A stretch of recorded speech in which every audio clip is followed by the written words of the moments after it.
ठीक है, बीच में लाई करते हैं इसलिए इनको ट्रांजिशन एलिमेंट बोला गया। डेफिनेशन बोल that transition is partially field d orbital. तो इसके रिगार्डिंग इनिशियल स्टेज पर जिंक कैरल मर्करी को काउंट नहीं किया था बिकॉज ये फुली फिल्ड थे। ठीक है जी, जो बताया गया। ठीक, तो मेजर थिंग इज दैट इसमें मैंने कहा कि physical properties we have started. First physical properties atomic radii we have done. उसमें जो एक क्वेश्चन थे जी, इसमें 4 क्वेश्चन बताए गए थे। ठीक है, इसमें जो क्वेश्चन वाइज हर स्टडी करूंगा चैप्टर की। ठीक है, तो पहला जो एटॉमिक रेडियाई पॉइंट था, उसमें सबसे पहला जो पॉइंट रेडियाई के अंदर 4 क्वेश्चन डिस्कस किए।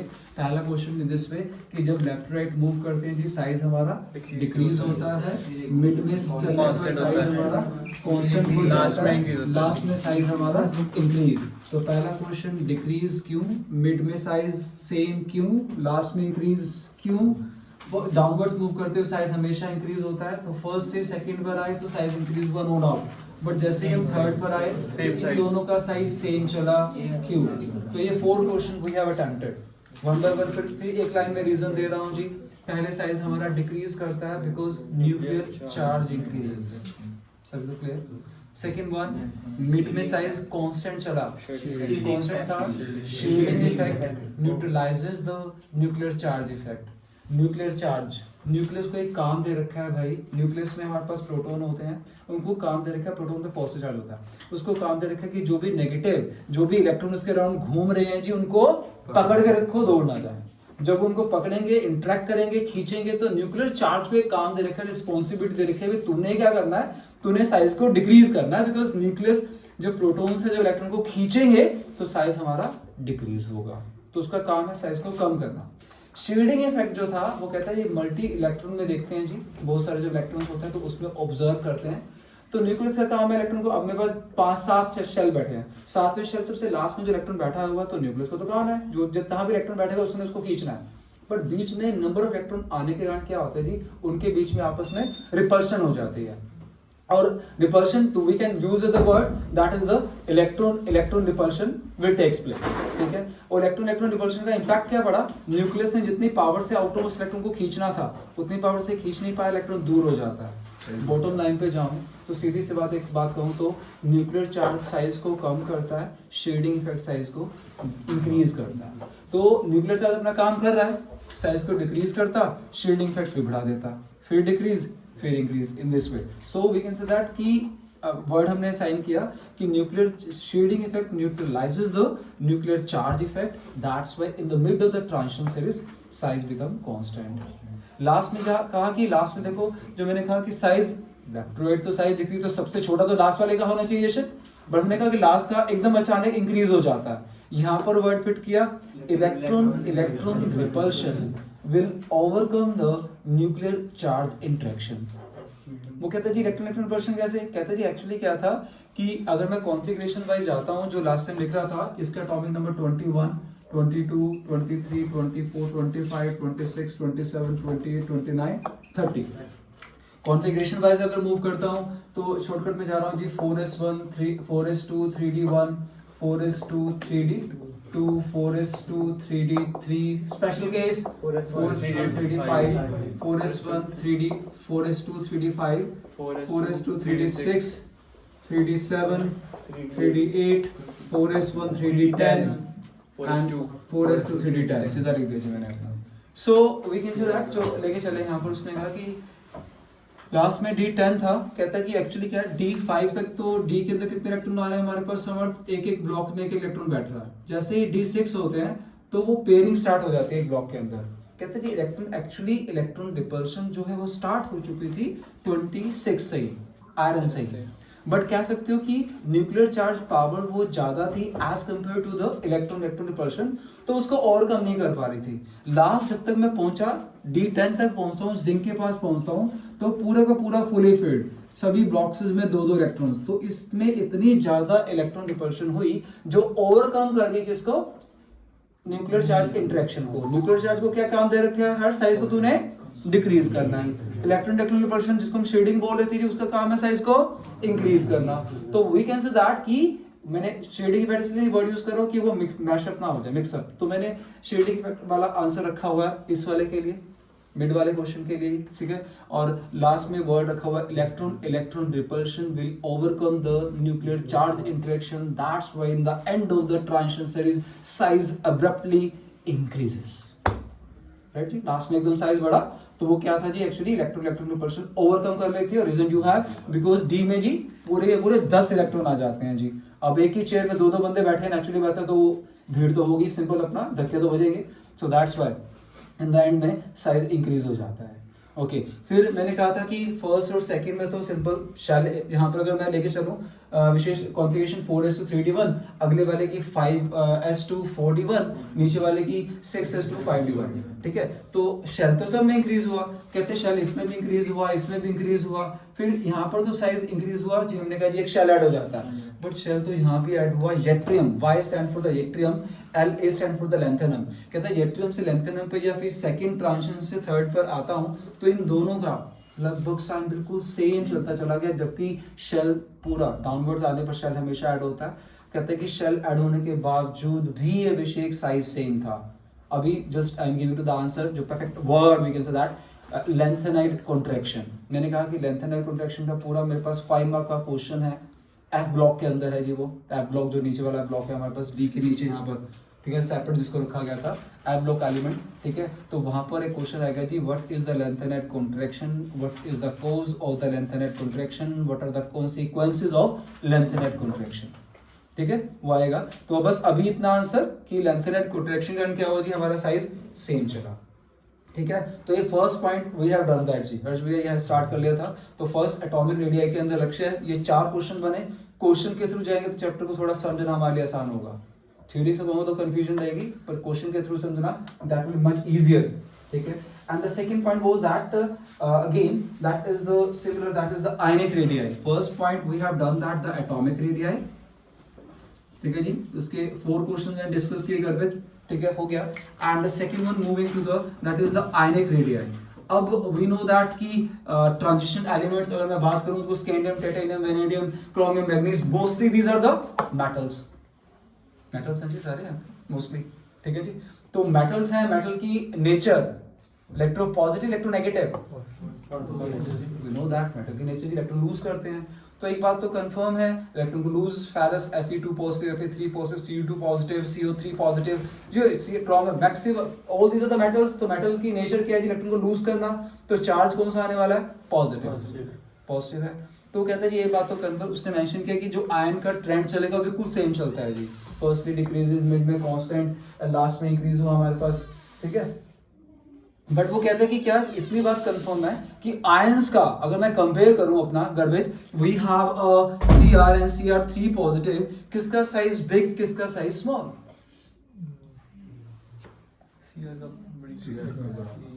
गर्भित भैया एक ही है शायद यहाँ पर,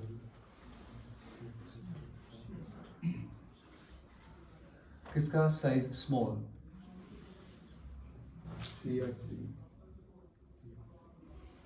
Cr या Cr3 पॉजिटिव, Cr3 पॉजिटिव, बिल्कुल ठीक है जी। ऐसा क्यों,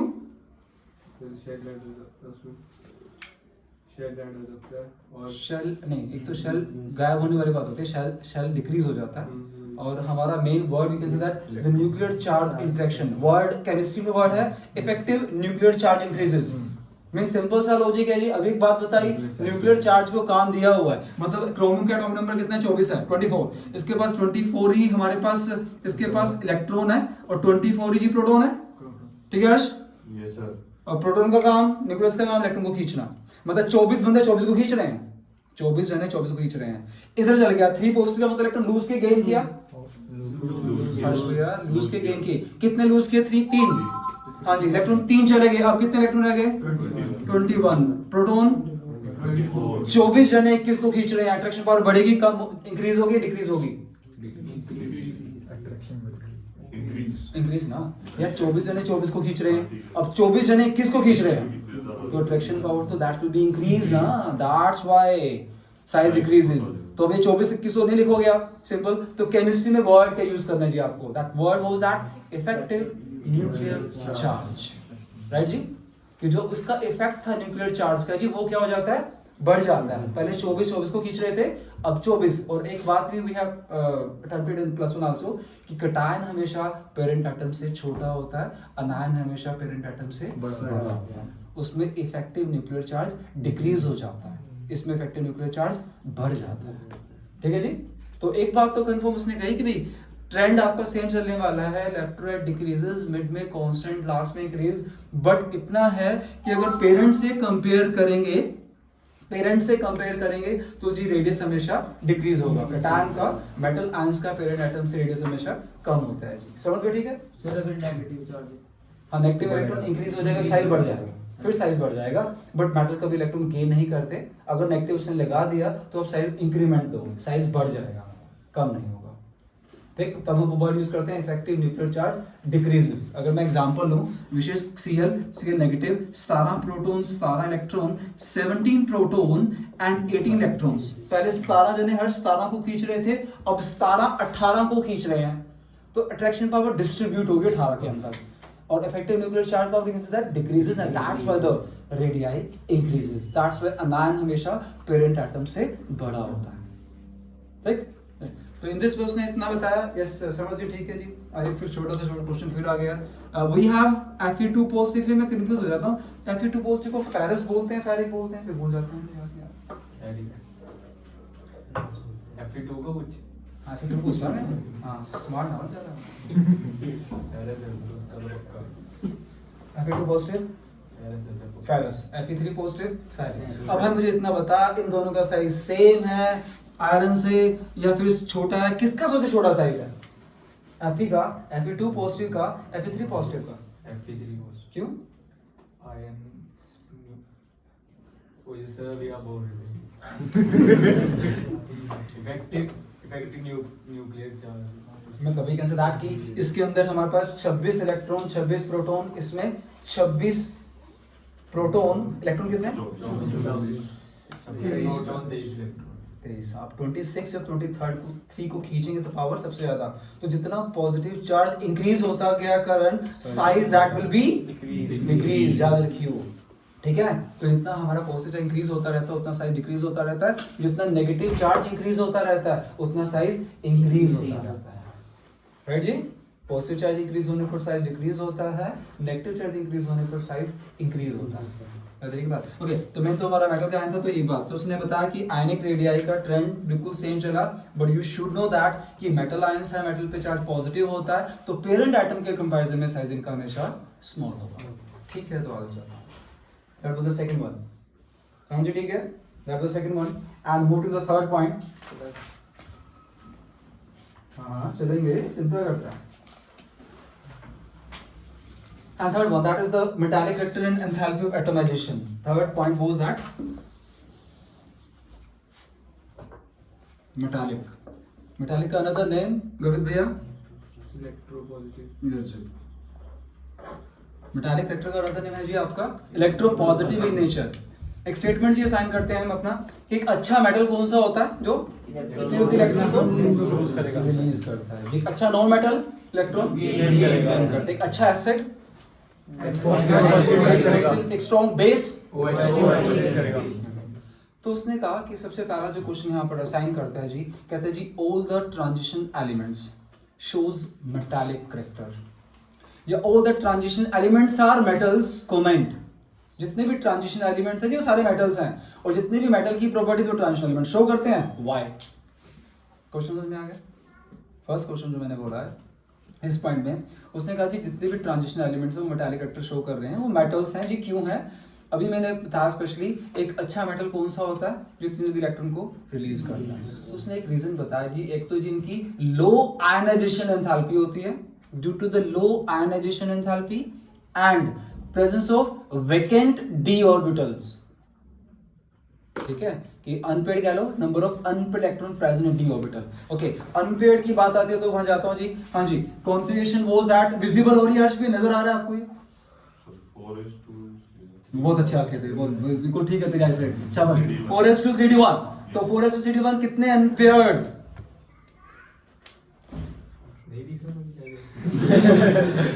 भाई डी के अंदर 1 है। Yes sir. भाई कितने unpaired?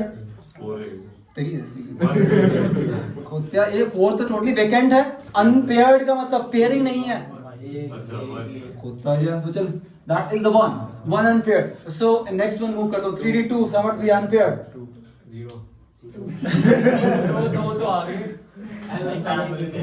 Hund's rule of maximum multiplicity कहता मर गया बेचारा कहता है जी पहले आपके पास जितने भी इलेक्ट्रॉन्स हैं पहले आप समय सिंगली फीड करोगे फिर पेयरिंग की जाएगी तो दो आए अनपेयर्ड कितने दो 2 आ गई हाँ जी शिवम भैया 4s3d3 हाँ जी निशा भैया 4s1 3d5 अनपेयर्ड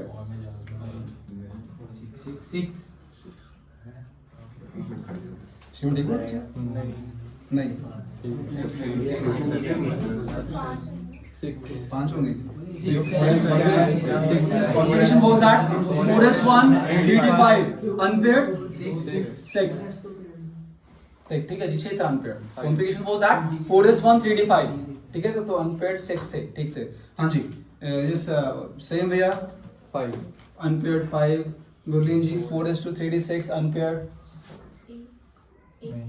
6 अनपेयर्ड ये 4s2 3d6 काउंट करिए जरा 1 2 3 4 तो we have unpaired 4s2 3d3 उत्कर्ष भैया 4s2 3d7 3 गर्भित हाँ जी अभिषेक भैया 4s1 3d10 unpaired 4s1 3d 4s1 नजर नहीं आ रहा हाँ 3d 4s2 3d10 इसके पास 0 अनपेयर्ड नहीं समझ में आया सर उसमें कैसे उसमें भी तो 10 ही है 4s1 3d10 इधर मैंने कहा 4s1 3d5 के मैंने अनपेयर्ड 6 कैसे लिख दिया फिर एस में भी तो है s के 4s1 3d5 एक बार दोबारा तो बताना एक- किसमें ये C वाला बताओ थोड़ी कंफ्यूजन हो सर C वाला बताना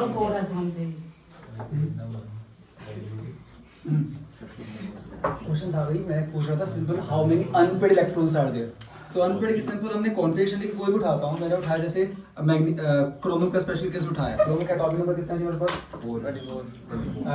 24 है 24 configuration for special case 4s1 3d5 वो आर्गन लिखा हुआ है तो जब मैं इसको भाई ब्लॉक रिप्रेजेंटेशन देता हूँ 4s के अंदर 1 आया d के अंदर कितने डब्बे 5 बनेंगे सामर्थ फिर ये 5 इलेक्ट्रॉन शो करूंगा कितने अनपेयर्ड नजर आ रहे हैं दैट्स व्हाई पुटिंग दैट 6 है अच्छा आगे चलता हूँ 4s2 3d5 अब हो गया मैंगनीज में 4s2 3d5 अब कितने अनपेयर्ड नजर आ रहे हैं अब हुआ 4s2 3d6 4s2 d में 6 हो गए अब अनपेयर्ड कितने नजर आ रहे हैं कैसे हुए सर 4 मैं कह रहा हूँ अनपेयर्ड बोला अनपेयर्ड यहाँ पर भाई 4s2 3d6 हो गए d में 5 भरे हुए 6 भर दिया अब मैं पूछ रहा हूँ कितने अनपेयर्ड का मतलब जो पेयरिंग में नहीं बैठे हुए कितने बंदे हैं भाई ये 1 2 3 4 नहीं पक्का so next one that is cobalt 4s2 3d7 इधर 4s2 3d7 अब यार चुप हो 4s2 3d7 3 4s2 3d8 nickel 2 last copper था कॉन्फ़िगरेशन वाज दैट इशदा 4s1 3d10 था ना ठीक है ना तो मैं इसको अनपेड तो मुझे पूरी कॉन्फ़िगरेशन देखने है इसमें पूरे भरे हुए मान लिया पर अनपेड एक तो है ना इसमें तो that's why putting that one here पर उसमें जिंक में जब जाता हूं तो 4s2 3d10 तभी मैंने कहा था कि जिंक कैडमियम मर्करी को ट्रांजिशन में काउंट नहीं करते बिकॉज डेफिनेशन कहती है पार्शियली फिल्ड इसमें डी था fully so answer was that question ये था हमारे पास मोहित कि why transition elements are metals answer दिया जी due to the low ionization enthalpy and the presence of unpaired electrons in d orbital या वैकेंट ऑर्बिटल भी चलेगा ठीक है ना unpaired that word better word is unpaid कि d के अंदर क्या होते हैं जी अनपेड इलेक्ट्रॉन्स बैठे होते हैं 1 2 3 6 5 4 3 इन दिस वे मैक्सिमम के पास अनपेड है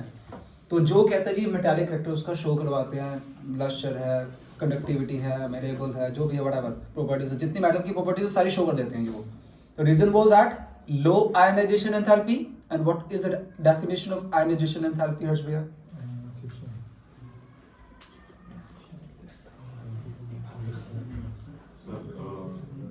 Density to lose shared electrons.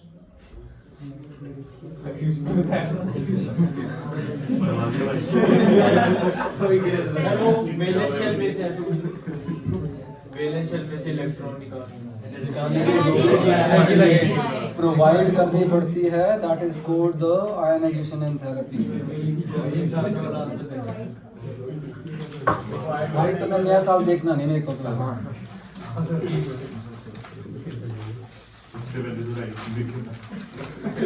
हाँ, सो सिंपल, ठीक है। तो बैलेंस शेल से इलेक्ट्रॉन को निकालने के लिए जो एनर्जी हम प्रोवाइड करते हैं that is called ionization enthalpy. तो उसने बोला कि आयनाइजेशन एंथैल्पी लो होनी चाहिए और हमें लो मिल जाती है इनमें ट्रांजिशन एलिमेंट्स में due to the low ionization enthalpy and the presence of unpaired electron in d subshell, that's why shows metallic character. Clear that? ठीक है जी। सेकंड क्वेश्चन इसने इसी पॉइंट में मेंशन किया कि why transition element shows high enthalpy of atomization. इसी में point लिखा हुआ है एंथैल्पी ऑफ एटमाइजेशन। तो पहले तो गर्वित भैया वी शुड नो दैट कि what is the enthalpy of atomisation. हाँ जी, what is the enthalpy of atomisation? Release हो गई। Simple. हाँ जी, the amount of energy required to break a substance into atomic form। ठीक है जी, एटम की form में लेकर आना है आपके पास। अगर मॉलिक्यूल है, सब्सटेंस है, मेटल है, व्हाटएवर यू हैव, तो अगर उसको एटम की फॉर्म में लाना है तो तोड़ना पड़ेगा तो एनर्जी प्रोवाइड करनी पड़ेगी। ठीक है जी। So that an amount of energy required to break a substance into atomic form, that is called the enthalpy of atomisation. क्या बोला आज भी मैंने? To break the substance, break the substance बस थोड़ी सी बोन्स ब्रेक होने हैं। हाँ जी, liquid. जल्दी जल्दी। हाँ जी, ठीक है। सिंपल दिया कि एटम की फॉर्म में लेके आना, the amount of energy required to break a substance into atomic form. Atom की फॉर्म में लाने के लिए जो भी एनर्जी प्रोवाइड करते हैं जी उसको बोलते हैं एंथैल्पी ऑफ एटमाइजेशन। अब उसने कहा कि इनकी ट्रांजिशन एलिमेंट की जो एंथैल्पी ऑफ एटमाइजेशन है वो बहुत ज्यादा है। Why transition element shows high enthalpy of atomization. करने जितने क्वेश्चन बोल रहा हूँ सारे पेपर में मिल जी आपको, ठीक है, यही स्टेटमेंट में। ठीक है, तो जो ट्रांजिशन एलिमेंट्स हैं वो enthalpy of atomization high show करते हैं। क्यों शो करते हैं? रीजन लेके चला जी। एक्चुअली क्या उसने कहा कि due to the presence of greater number unpaired electrons, due to the presence of greater number of unpaired electrons, उसने कहा कि जितने ज्यादा अनपेयर्ड उतना मेटालिक बॉन्ड स्ट्रॉन्ग।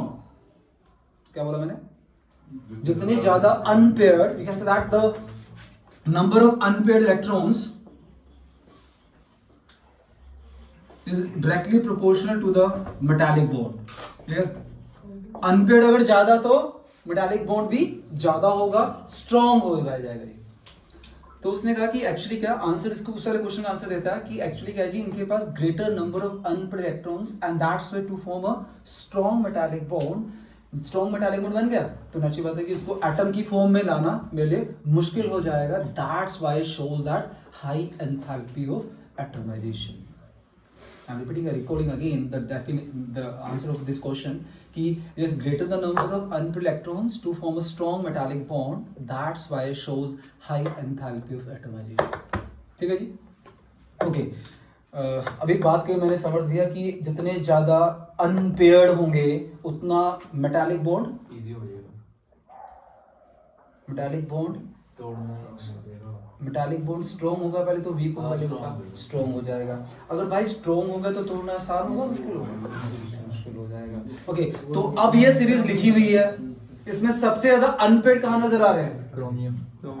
हाँ, अब देख क्वेश्चन कैसे बनाता है वो, क्वेश्चन कैसे मूव करता है। क्वेश्चन वो दैट कि हर्ष भैया chromium, molybdenum, tungsten considered as the hardest metal in the transition series, but zinc, cadmium, mercury soft metal.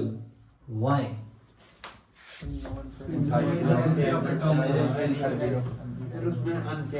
Maximum उसमें मैक्सिमम मतलब क्वेश्चन सुनते सारी अभी जो सारी कहानी समझाई उतने आप आंसर बन जाता है जी कि इन तीनों के पास अनपेयर्ड सबसे ज्यादा अनपेयर्ड तो मेटालिक बॉन्ड सबसे ज्यादा स्ट्रॉन्ग तो तोड़ना लास्ट वाला जिंक एंड मर्करी के पास unpaired zero unpaired metallic bond सबसे वीक मेटालिक बॉन्ड सबसे वीक तोड़ना बहुत आसान इतना आसान तो मर्करी तो बेचारा लिक्विड फॉर्म में है so we can say that की सिंपल जो सॉफ्टनेस से लेके चल रहे हैं मेटालिक बॉन्ड जो डिपेंड करता है वो किस पे डिपेंड करता है नंबर ऑफ अनपेयर्ड पे तो क्वेश्चन फिर ये आता है हमारे पास करंट कि क्रोमियम मोलिब्डेनम टंगस्टन हार्डेस्ट है तो ये reason you have maximum number of unpaired electrons zinc cadmium mercury soft metal consider किए जाते हैं because no unpaired electrons are there and weak to form a weak metallic bond चलो आगे पक्का next one that is the third one ठीक है ना तो एंथैल्पी ऑफ एटमाइजेशन की हर्ष पे डेफिनेशन फिर बोल गए what was the definition of enthalpy of atomization The amount of energy required to break the substance. bonds चलें ओके तो that was the third point move to the fourth one हां जी RN पे ठीक है नेक्स्ट नंबर चाहिए मेरे को जशन जी हां so fourth property that was the density Okay, density we know that what density that is equal to the mass upon volume होता है जी हमारे पास ये जी density that is mass upon volume. Okay, Tushar we can say that कि अगर मैं left to right move कर रहा हूँ तुषार सोच के density की बात कर रहे हैं पहले हम बात करते हैं जैसे left to right move करेंगे तो तेरे अकॉर्डिंग जब हम left to right move करें ट्रांजिशन सीरीज में तो density क्या होनी चाहिए कम होनी चाहिए या ज़्यादा होनी चाहिए या सेम चलनी चाहिए मेरी बात सुन डेंसिटी का भी फार्मूला लिखा फार्मूला ऐसे नहीं लिखा सीधा देखा मास लेफ्ट टू राइट चलते हुए भाई मास बढ़ रहा है इंक्रीज हो रहा है डिक्रीज हो रहा है तुषार एटॉमिक नंबर थोड़ा सा रफली आइडिया देता हूँ एटॉमिक 21 है तो ऑलमोस्ट डबल होता है तो 42 43 44 की मास रहा 22 46 के करीब 23 यू कैन से 50 के करीब पहुंच गए मास लेफ्ट टू राइट चलते हुए क्या हो रहा है तुषार इंक्रीज हो रहा है डिक्रीज हो रहा है इंक्रीज हो रहा है मतलब फेवर में जा रहा है लेफ्ट पे चलते हुए साइज हमारा डिक्रीज हो रहा है इंक्रीज हो रहा है डिक्रीज तो लास्ट में है सबसे लास्ट वाला एक ही है ना केस तो नो केस में तो कम या सेम या कम yes we can say that कि वॉल्यूम डिक्रीज मतलब क्या कि हर्ष भैया दोनों फैक्टर फेवर कर रहे हैं मास बढ़ना चाहिए लेफ्ट टू राइट बढ़ रहा है वॉल्यूम साइज कम होना चाहिए कम हो रहा है both the factors favoring to the density so we can say that left right move करते density increase होती है जी दोबारा बताऊं ये ठीक है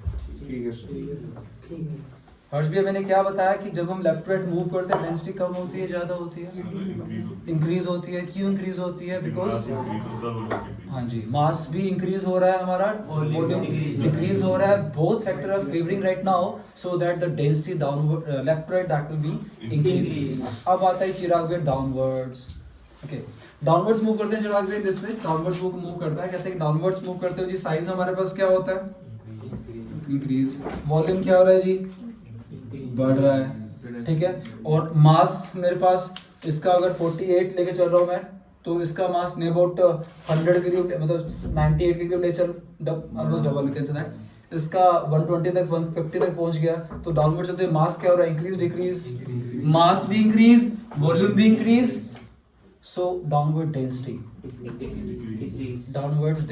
डाउनवर्ड्स भी डेंसिटी इंक्रीज होती है रिकॉर्डिंग अगेन आरएन कि डेंसिटी ट्रांजिशन में लेफ्ट राइट भी इंक्रीज होती है डाउनवर्ड चलते हुए भी इंक्रीज होती है रिजल्ट ने दिया कि एक्चुअली क्या है कि दोनों फैक्टर बढ़ रहे हैं जी अभिषेक भैया मास भी बढ़ रहा है volume but mass factor will overcome the volume factor mass हमारा दोनों बढ़े मान लिया पर मास फैक्टर ज्यादा रेट से बढ़ा as compared to the size as compared to the volume and that's why downward density increases clear that सबसे ज्यादा डेंसिटी ट्रांजिशन एलिमेंट्स के अंदर ये ऑस्मियम शो करता है जी highest density shown by in transition element that was the osmium second one है अगर दैट वाज द इरिडियम बार बोल रहा हूं कि ट्रांजिशन सीरीज के अंदर सबसे ज्यादा डेंसिटी किसने शो की जी ऑस्मियम ने शो की सेकंड नंबर पर IR that is the iridium IRIDIUM ठीक है जी फर्स्ट डेंसिटी सबसे ज्यादा ऑस्मियम शो करता है सबसे नीचे वाला एलिमेंट है ठीक थर्ड सीरीज में मिल रहा है मुझे अपना, सो that's why I am putting that. आपको बता रहा हूँ कि डेंसिटी हमारी लेफ्ट टू राइट भी इंक्रीज होती है, डाउनवर्ड्स भी इंक्रीज होती है, और रीजन बताया स्पेशली कि जी दोनों फैक्टर बढ़ते हैं हमारे पास, मास भी वॉल्यूम भी, but mass factor will overcome the volume factor, that's why the downward density increase. Clear? Density factor भी क्लियर, ठीक है? उन दोनों की क्यों पी और ए यू की क्यों नहीं है? हाँ जी, तुमने उसमें प्रॉपर्टीज एलिमेंट्स की जो मान लो कि स्पेसिफिक रीजन, यहाँ पर स्पेसिफिक रीजन है जशन भैया, बट इतना लेके चल रहा हूँ कि ऑक्सीडेशन स्टेट का ट्रेंड भी आता है, अभी आएगा। ऑक्सीडेशन स्टेट जो होती है, वेरिएबल ऑक्सीडेशन, बहुत सारी ऑक्सीडेशन स्टेट शो करते हैं, ठीक है ना? जो हमारे पास ये जो वेनेडियम में +2 +3 +4 ऐसे ऑक्सीडेशन स्टेट शो करता है, तो जबकि ये नहीं करते, तो यहाँ पर प्रॉपर्टीज पे भी डिपेंड करेगी कहानी, ठीक है? ठीक है, तो ये सारी प्रॉपर्टीज हमारी उसकी एलिमेंट की प्रॉपर्टीज पर डिपेंड करेगा। तो कुछ चीजें हमें अभी एज इट इज नहीं पड़ेगी, बिकॉज आगे जाकर पूरी एक एलिमेंट की पूरी बुक है। तो ये सबसे ज्यादा जो टिपिकल माने जाते हैं वो इनऑर्गेनिक माने जाते हैं। ऑर्गेनिक के अंदर एमएससी पीएचडी करना काफी आसान है, तो मतलब एमएससी जो मेरी ऑर्गेनिक नहीं है, कोशिश की थी इनऑर्गेनिक की, टाइम नहीं मिल पा रहा, वैसे भी थी भी नहीं। बहुत सबसे ज्यादा डिफिकल्ट जो होती है ना इनऑर्गेनिक की है, हायर स्टडी ना सबसे डिफिकल्ट, बिकॉज एक एलिमेंट पे पूरी बुक है, ठीक है? तो यहाँ पर जिसने इतना लेके चलूंगा कि प्रॉपर्टीज पे डिपेंड करेंगे जी, ठीक है? सो that is the fourth point, was the density, ठीक? एंड फिफ्थ पे जा रहा हूँ, that is the melting and boiling point. Fifth point था जी मेरे पास, समझ भैया, मेल्टिंग एंड बॉइलिंग पॉइंट। मुझे सीधा तो थोड़ा सा आंसर चाहिए यार, समझ। फिर एक भाई मेरे पास हार्ड मेटल है, एक मेरे पास सॉफ्ट मेटल है, किसका मेल्टिंग पॉइंट ज्यादा होगा, हार्ड का सॉफ्ट का? सिंपल सा लॉजिक है, सिंपल। जितना मेटल हार्ड होगा उतना करंट उसको मैट बॉयल करना मुश्किल, जितना मेटल सॉफ्ट होगा उतना मैट बॉयल करना आसान है। सो विशेष we can observe that I am doing the डिसिलेटेड ग्राफ, ठीक है, for the 3 transition series. 3 transition series के लिए मैं ग्राफ लेके चल रहा हूँ, ठीक है? सो ये मैंने दिस वन शो किया इन दिस में, first increases and further decreases, first increases and further decreases, first increases and further decreases. तो मतलब पहले मेल्टिंग बॉइलिंग पॉइंट इंक्रीज होता है जी, फिर वो डिक्रीज होता है, सिंपल सा लॉजिक जी।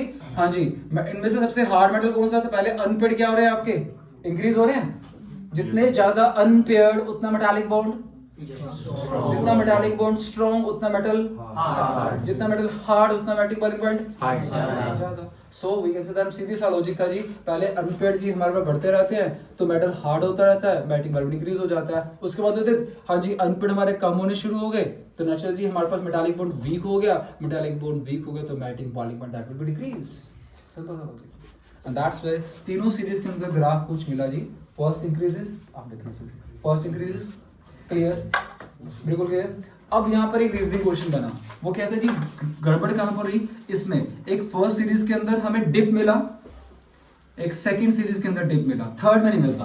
वो जो कहानी उसने बताया, डिप का मतलब क्या था कि यहाँ पर शो कर रहा हूं मैं अपना, दैट इज द मैग्नीज, और यहाँ पर आपका नेक्स्ट ऊपर वाली सीरीज में टेक्नीटियम, इसके बाद यहाँ पर आयरन है, और इसमें यहाँ पर रुदीनियम है, रोडियम है, रुदीनियम था मिस, मतलब सिंपल सा लॉजिक यार। यस आयरन अनपेयर्ड मैग्नीज के पास कितने हैं? 5, ठीक है, और इसके पास अनपेयर्ड कितने हैं? 4। तो अभी लॉजिक वाइज चलता हूं तो हर्ष अनपेयर्ड जितने ज्यादा मेटालिक बॉन्ड उतना स्ट्रॉन्ग, मेटालिक बॉन्ड उतना स्ट्रॉन्ग, तो नेचुरली बात है कि उतना मेल्टिंग पॉइंट ज्यादा। तो भाई अनपेयर्ड इसके पास 5 है, इसके पास 4 है, मैग्नीज के पास 5 है, आयरन के पास 4 है, तो मैग्नीज का मेल्टिंग बॉइलिंग पॉइंट ज्यादा होना चाहिए आयरन से, बट वो कहते हैं जी कम मिल रहा है, क्वेश्चन मार्क क्यों? अगेन सेम क्वेश्चन यहाँ से लगाया कि टेक्नीटियम के पास अनपेयर्ड 5 है, रुदीनियम के पास अनपेयर्ड 4 है, तो टेक्नीटियम का ही मेल्टिंग पॉइंट ज्यादा बनता है, बट कहते हैं जी कम मिला, क्यों? पहली बात तो बताओ, क्वेश्चन समझ में आ गया?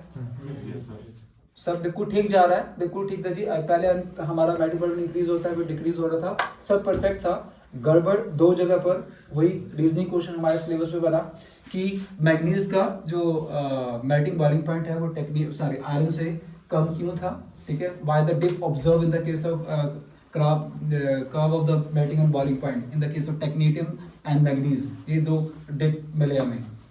रीजन लेके चला जी, इसका रीजन ध्यान से सुना, इसका रीजन उसने बताया जी actually due to the stable electronic configuration. वो कैसे, वो कहता है जी एक्चुअली हुआ क्या कि मैग्नीज का एग्जांपल ले रहा हूँ। मैग्नीज का एटॉमिक नंबर है जी 25 एंड आयरन का एटॉमिक नंबर है 26। कॉन्फ़िगरेशन में शॉर्टकट में लेके जा रहा हूँ जी अपना 4s2 3d5 और समर्थ इसकी है अभिषेक 4s2 3d6, राइट। हाँ जी, अब D5 D के अंदर कितने आयुष इलेक्ट्रॉन 5 आ गए, ये 5 शो कर दिए। एक स्टेटमेंट हम हमेशा बोलते हैं half filled and fully filled are the more stable than the.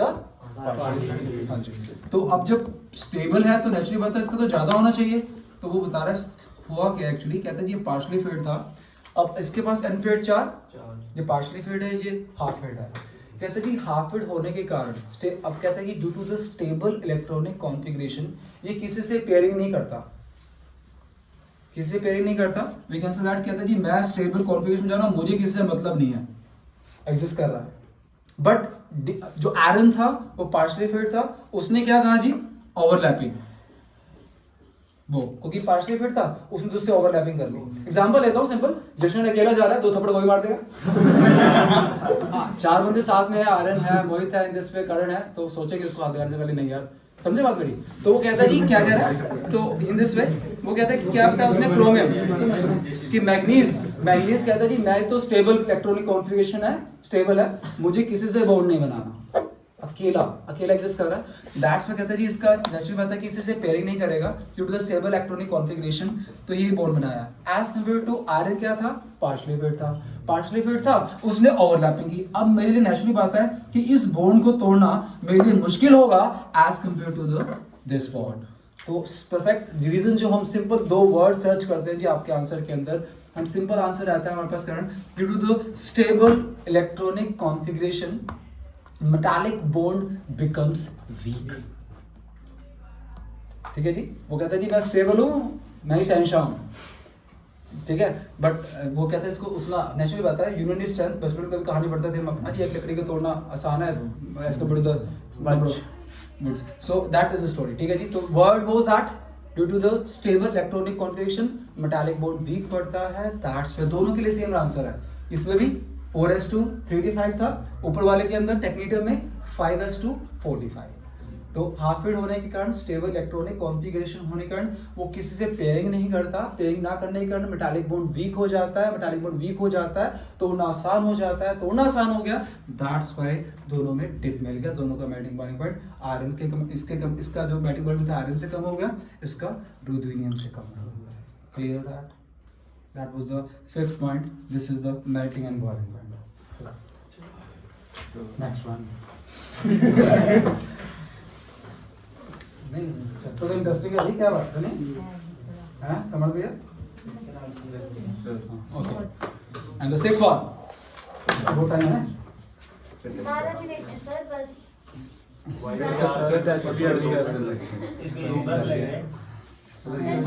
आज थोड़ा जल्दी छुट्टी कर दो, नहीं शायद शायद है कि ये गाना पड़ेगा बता रहे थे, शायद है, नॉट श्योर। वो मैसेज डाल दूंगा, ठीक है ना, 31st को नहीं गया मैं क्लास लूंगा, अगर गया तो फिर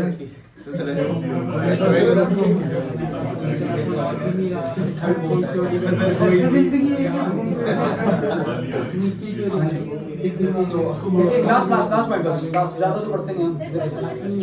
next one that is the ionization enthalpy. Yes जी हर्ष भैया, what is the definition of ionisation enthalpy? The valence electron को करने में एनर्जी रिक्वायर्ड होता है।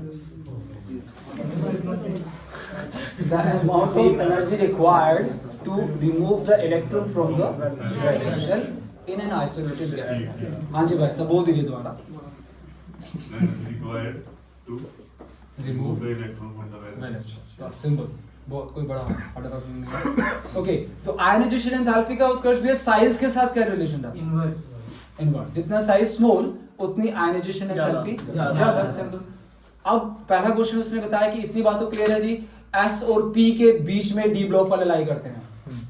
एस ब्लॉक, पी ब्लॉक, बीच में डी ब्लॉक है। लक्ष्य भैया, एस ब्लॉक के कंपैरिजन में डी ब्लॉक की आयनाइजेशन एंथैल्पी ज्यादा या कम?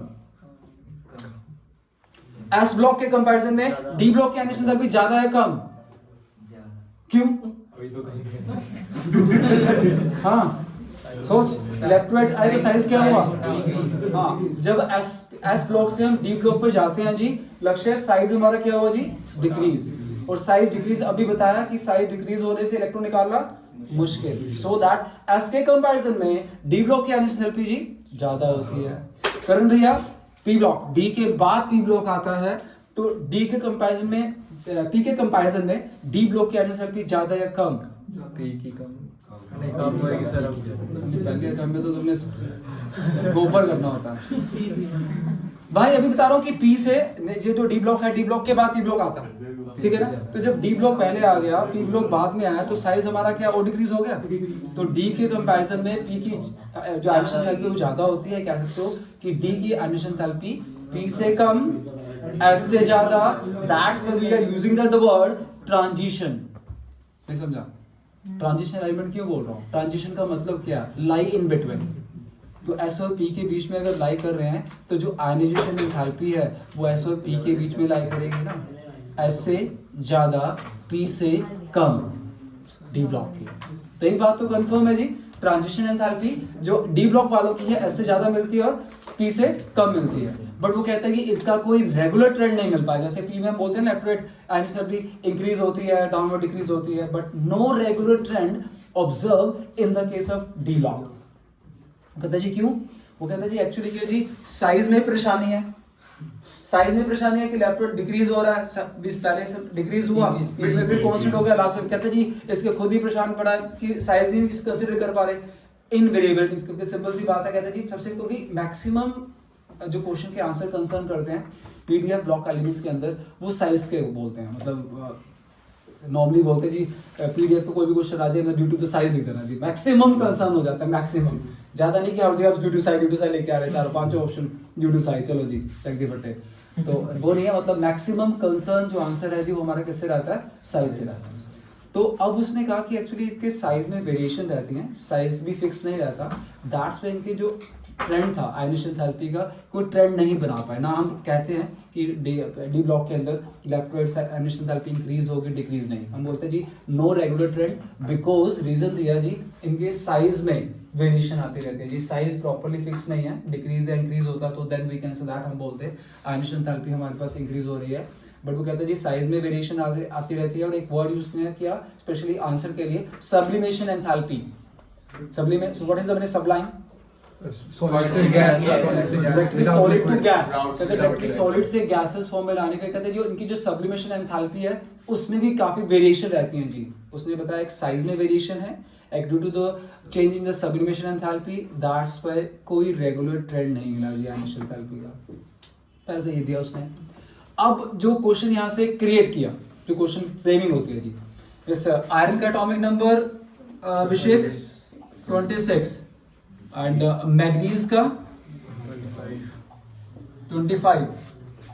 क्वेश्चन पूछ रहा है Mn3 पॉजिटिव, Fe3 पॉजिटिव, ये 25 एटॉमिक नंबर, 26 एटॉमिक नंबर, इन दोनों में से Mn3 पॉजिटिव क्लियर कि 30 इलेक्ट्रॉन निकाल रहा हूं जी Mn3 पॉजिटिव। वो कहते हैं जी Mn3 positive, Fe3 positive, Mn3 positive है आपके पास। इनमें से जो आपकी थर्ड आयनाइजेशन एंथैल्पी है वो किसकी ज्यादा होगी? Mn3 पॉजिटिव की या Fe3 पॉजिटिव की, या दोनों की इक्वल होगी? तीसरा इलेक्ट्रॉन निकालना किससे, लैंग्वेज में अगर कहूं तो तीसरा इलेक्ट्रॉन निकालना किससे मुश्किल होगा? मैग्नीज से या फिर आयरन से? मैग्नीज से, आयरन से। लिसन टू मी, देखो सिंपल सी, जब भी ऐसा कोई क्वेश्चन आता है हमारे पास, समझ, जब भी क्वेश्चन आया, कारण जब भी ऐसे क्वेश्चन की फ्रेमिंग होती है यार, कौन सी स्टेबल इसकी स्टेट रहेगी, या फिर किसकी आयनाइजेशन एंथैल्पी ज्यादा है इसकी एलिमेंट की, थर्ड वाला, टू वाला, तो पहले हम क्या करते हैं, दोनों से दो इलेक्ट्रॉन रिलीज करवा देते हैं, दोनों एलिमेंट से, ठीक है ना। I am writing down the configuration of Mn+2 and Fe2 positive, right? Okay, तो मैंगनीज का atomic number you have 25, configuration 4s235, ठीक है जी। हाँ जी, तो कॉन्फ़िगरेशन क्या बनी? 4s035, ठीक बोल रहा हूँ? हाँ जी। और आयरन की क्या बनी? 4s036, ठीक है। दोनों से आपने दो इलेक्ट्रॉन निकाल दिया। मेरा क्वेश्चन था कि थर्ड आयनाइजेशन एंथैल्पी इन दोनों एलिमेंट से किसकी ज्यादा? अब दो इलेक्ट्रॉन निकाल दिए, ठीक है जी। 2 इलेक्ट्रॉन निकालने के बाद मैग्नीज की क्या बन गई कॉन्फ़िगरेशन? स्टेबल हो गया जी। वो नहीं चाहेगा कि उसको कोई डिस्टर्ब करे। आयरन के पास 3d6 है और वो चाहेगा उदित कि वो 3d5 में आए। 3d5 में आए तो इलेक्ट्रॉन को जल्दी रिलीज कर देगा। So that's why the third ionisation enthalpy of manganese is greater than the iron 3 positive. Trend wise लगता है भी लेफ्ट टू जा रहे हैं, साइज डिक्रीज हो गया। आयरन एटॉमिक नंबर 26 है, न्यूक्लियर चार्ज 26 है, मैग्नीज 25 है। भी आयरन होना चाहिए था, बट अब आंसर दिया। अब जैसे ही आप कॉन्फ़िगरेशन लिखोगे आंसर अपने आप आपको विजिबल हो जाएगा, ठीक है। 2 इलेक्ट्रॉन निकालने के बाद after loss of 2 electrons manganese becomes attain the stable electronic configuration, but after the loss of 2 electrons iron बनता है 3d6 एंड स्टेबल होने के लिए क्या करना पड़ेगा? इलेक्ट्रॉन्स को और निकालना पड़ेगा, रिलीज करना पड़ेगा, so that वो इजीली रिलीज करता है। तो आंसर वाज दैट कि द थर्ड आयनाइजेशन एंथैल्पी, ठीक है ना, of manganese is greater than the Fe3 positive, ठीक है जी। लास्ट क्वेश्चन इस आयनाइजेशन एंथैल्पी में, ज्यादा नहीं करवा रहा हूं, बस खत्म कर रहा हूं 4 मिनट्स लेफ्ट। हां जी, यस डाउनवर्ड्स मूव करते हुए हर समर्थ भैया size decrease only we can say that कि डाउनवर्ड चलते हुए हमारा हम जो लेके चलते हैं साइज हमारा इंक्रीज है, ठीक है ना। और साइज इंक्रीज, अच्छा साइज इंक्रीज हुआ, साइज इंक्रीज होने से आयनाइजेशन एंथैल्पी, जशन भैया डाउनवर्ड जा रहा हूँ, लेफ्टवर्ड की जब बात आती है तो हम कहते हैं साइज डिक्रीज होता है। साइज डिक्रीज होता है तो आयनाइजेशन एंथैल्पी हमारे पास इंक्रीज होती है जी। और डाउनवर्ड्स बात कर रहे हैं, डाउनवर्ड साइज हमारे पास क्या हो रहा है? इंक्रीज। साइज इंक्रीज हो रहा है तो आयनाइजेशन एंथैल्पी क्या होगी? हाँ जी, ठीक है। समझ किधर आ जाओ। तो डाउनवर्ड चलते हुए साइज इंक्रीज हुआ, साइज इंक्रीज हो तो आयनाइजेशन एंथैल्पी क्या होगी? डिक्रीज। क्वेश्चन सुनना, क्वेश्चन कहा गया द फर्स्ट, अब मुझे हर्ष भैया इसमें से पहला इलेक्ट्रॉन निकालना आसान होगा या इसमें से इलेक्ट्रॉन निकालना आसान होगा भाई साहब? लॉजिक है जी। डाउनवर्ड्स साइज बढ़ जाता है तो इलेक्ट्रॉन निकालना आसान, ऊपर साइज सबसे छोटा, इलेक्ट्रॉन निकालना मुश्किल। क्वेश्चन सुनना, क्वेश्चन सुनिएगा। The first ionization enthalpy, listen to me. The first ionization enthalpy of the third transition stage is much greater than the first and second. Means we can say that कि पहला electron निकालना हर्ष भैया इससे मुश्किल हो रहा है as compared to the first and second. Question में आया, बिल्कुल रिवर्स कर दिया मैंने, जो सोचा था बिल्कुल कहानी उससे रिवर्स है। फर्स्ट इलेक्ट्रॉन रिलीज करवाना थर्ड ट्रांजिशन सीरीज से मुश्किल है, डिफिकल्ट है as compare to the first and second. Question बताया भी, आंसर नहीं बताया मैंने। क्वेश्चन समझ में आ गया भाई? क्या क्वेश्चन था अभिषेक भैया? थर्ड वाले में ग्रेटर आयनाइजेशन एंथैल्पी। अच्छा, थर्ड वाले से बिल्कुल जी, थर्ड वाले की सबसे कम आयनाइजेशन एंथैल्पी होनी चाहिए थी, सबसे ग्रेटर वैल्यू है जी। तो थर्ड जो बता रहा हूँ, first ionization enthalpy of the third transition series is much greater than the first and second. Question mark why? Simple जी, आंसर उसने कहा जी एक्चुअली क्या था जी, इस वाले कॉन्फ़िगरेशन में लास्ट वाले एलिमेंट में क्या होता है जी, हमारे पास एंटर करता है 4f सबशेल। 4f सुनना सिंपल अपना दिस वे, इसमें 6 इलेक्ट्रॉन्स 6 शेल आ जाएंगे, 1 2 3 4 5 6। तो 6s भरने के बाद हम इसमें 4s 4p 4d 4f 4f में इलेक्ट्रॉन एंटर करता है। अब वो कहते हैं जी 4f की जो पावर है, शील्डिंग पावर, कवर करने की पावर बहुत बेकार है। वी कैन से दैट कि s की शेप हमारे पास गणित भैया स्फेरिकल, p की शेप डंबल, d की shape double dumbbell, clover leaf, we can say that, and f की शेप क्वाड्रिपल, 3 लॉब्स होते हैं जी। देसी लाइन में हर्ष भैया कहूं तो प्रॉपर शेप, थोड़ी खराब और खराब बर्बाद। So we can say that कि f की जो शेप रहती है जी वो डिफ्यूज शेप है, रैंडमली शेप्ड है।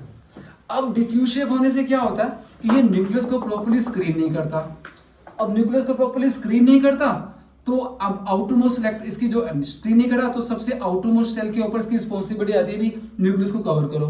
या कह लो कि 4f ने प्रॉपर्ली शेडिंग ना करने के कारण न्यूक्लियस जो है आउटर इलेक्ट्रॉन को स्ट्रांगली अपनी तरफ खींच लेता है, और जब वो आउटर इलेक्ट्रॉन को अपनी तरफ खींच लेगा तो इलेक्ट्रॉन निकालना मुश्किल हो जाएगा। And that's why the first ionization enthalpy of the third transition series much greater than the first and second. Answer दोबारा रिपीट कर रहा हूं, in the end of the transition series, in the third transition series 4f subshell entered. Due to the poor shading effect, nucleus interact the outer electron strongly. and that's why it's very difficult to remove the electron from the third transition series. That's why the reason is कि जो first आयनिक enthalpy होती है वो third series की सबसे ज़्यादा होती है. Exact 5 o'clock.